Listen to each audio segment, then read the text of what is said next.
everyone, welcome back to another session. I am Bindu. With me interpreting is Mr. Rizwan. In today's session, we will learn about rulers and buildings from class 7th Social Studies. It is all about kings and their architectural constructions. Before going to the main topic, have a look at the keywords. Inscriptions. Messages on a surface, such as a coin, stone, or wall. Monuments. A building, structure, or site of historical importance or interest. Architecture. Practice of designing and constructing buildings. Look at the concept map. In this session, we are learning in detail about engineering skills and construction. Temple construction in the early 11th century. Building temples, mosques, and tanks.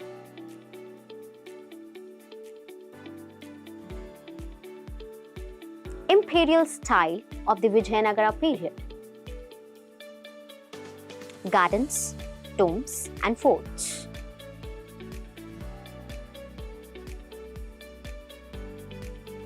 From the 8th to the 18th centuries, kings and officials built forts, palaces, tombs, and public structures like temples, mosques, tanks, wells, and bazaars for safety and public admiration.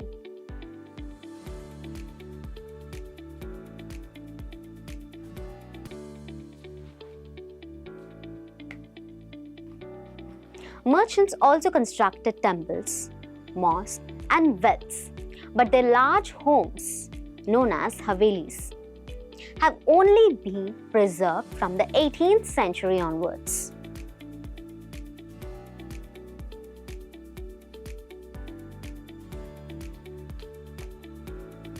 Engineering skills and constructions of rulers.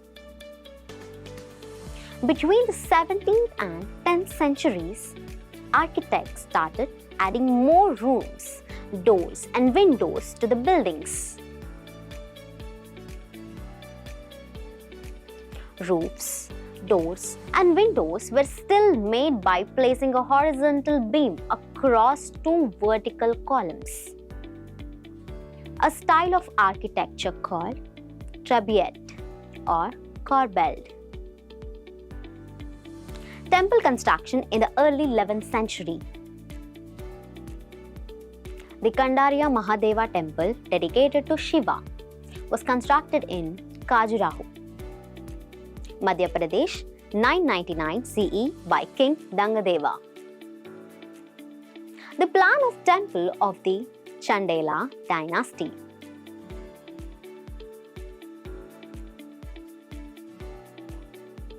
An ornamented gateway led to an entrance, and the main hall was called Mahamandapa, where dance was performed.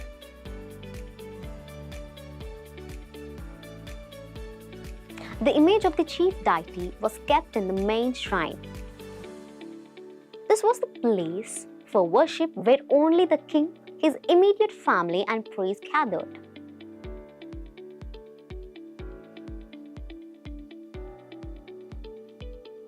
The Khajuraho complex contained royal temples that common people could not enter.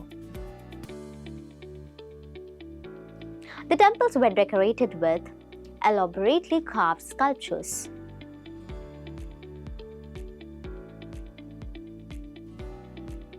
The Rajarajeshwara temple in Tanjavur featured the tallest shikara of its time. Constructing it was challenging due to the absence of cranes, and the 9-ton stones for the top of the shikara were too heavy to lift manually.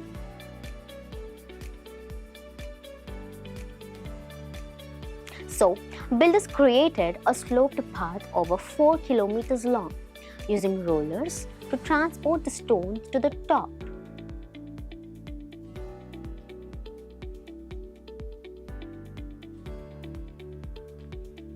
After completion, they dismantled the path. The new way of building. Heavy building parts above doors and windows were often supported by arches, which also influenced the design of domes on roofs. This architectural style is called arcuate. After 1190 CE, arches, domes, and limestone mortar were commonly used in buildings.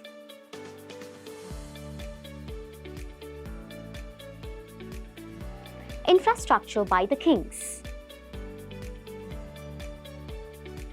Temples and mosques showcased the wealth and power of the king's patrons while serving as places of worship.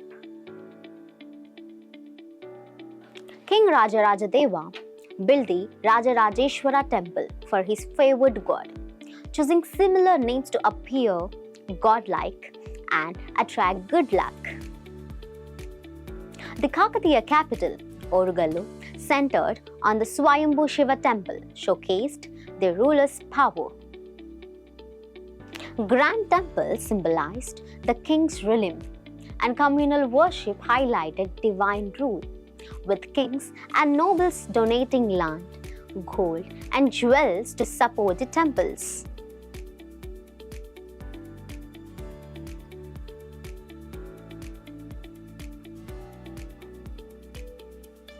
By 1200 CE, worship of gods had evolved into a major business, employing artists, dancers, musicians, and priests in temples. That also functioned as centers for tax collection and markets, influencing politics and the economy of the regions. Rulers built water sources like tanks and reservoirs for the public. Sultan Iltutmish won universal respect for constructing a large reservoir near Delhi. It was called the Hauz-i-Sultani Reservoir. Why were the temples destroyed? Kings built temples to show devotion to God and assert authority, but these sites often become battle targets. In the early 1800s, Panayan king Srimara Srivallabha invaded Sri Lanka, defeating King Sena first and seizing treasures like the Golden Buddha statue. This defeat motivated Sena II to seek revenge by sending a general to invade Madurai and steal the statue.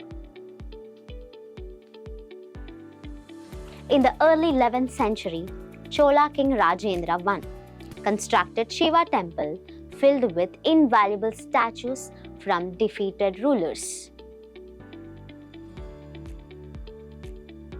Sultan Muhammad of Ghazni, who lived around the same time as Rajendra I, focused on Indian temples and started stealing treasures and idols to establish himself as a great hero of Islam.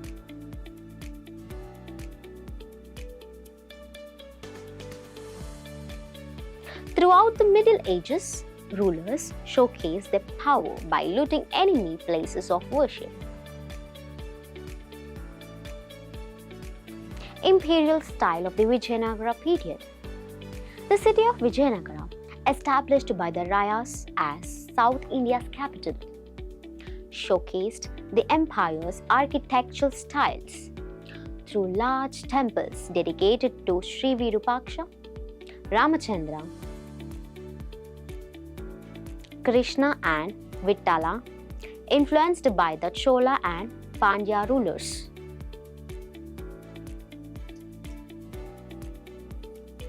The temples were solid granite on the lower floors and brick on the upper floors.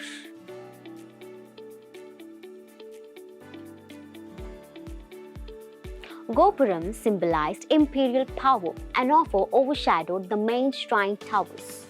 Unique features are mandapas and long pillared corridors.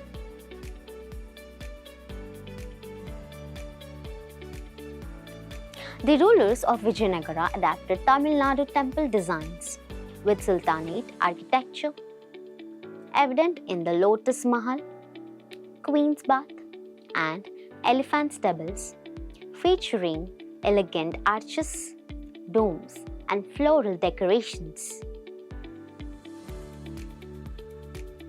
This showcased the king's wealth and taste.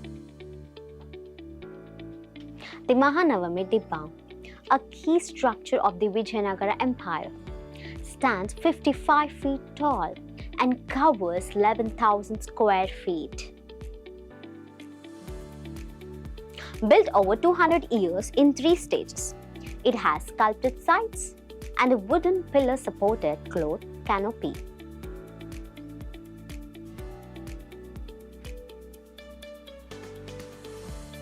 The Vijayanagara kings hosted Navaratri Puja and Dasara celebrations here, attended by chiefs, officials, and European ambassadors. Gardens, tombs, and forts of the Mughals. During the Mughal Empire, architecture flourished, showcasing the emperor's artistic passions.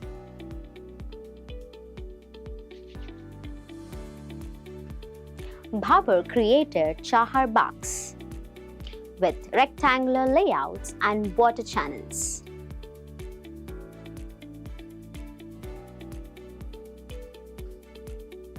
Jahangir and Shah Jahan refined these designs in Kashmir, Agra, and Delhi. Akbar's era saw influences from Timur's tombs, evident in Humayun's tomb. Shah Jahan's region marked the peak of Mughal architecture with significant constructions in Agra and Delhi. At first, Shah Jahan lived in Agra, where rich people created houses in beautiful gardens called Chahar Bagh, next to the Yamuna River. Later, he used this idea to design the Taj Mahal, a stunning white marble tomb located by the same river.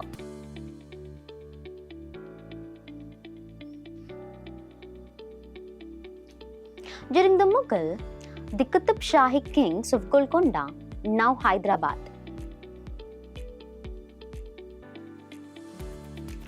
built impressive structures like Hussain Sagar Lake, Golconda Fort, gardens with water channels and fountains, and ornate tombs.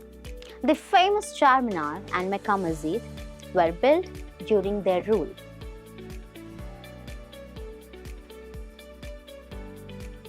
They blended Persian, Mughal, and Deccani styles. Quick recap. Structures and monuments showed how powerful and rich a ruler was. Throughout history, many famous leaders have constructed impressive monuments, temples, and mosques that still stand today.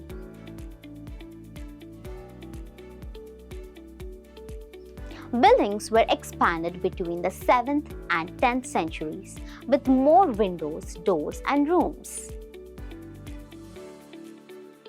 This period also saw a blend of Persian and Indian architecture styles. Thank you for watching. Stay tuned to Ashray Akruti.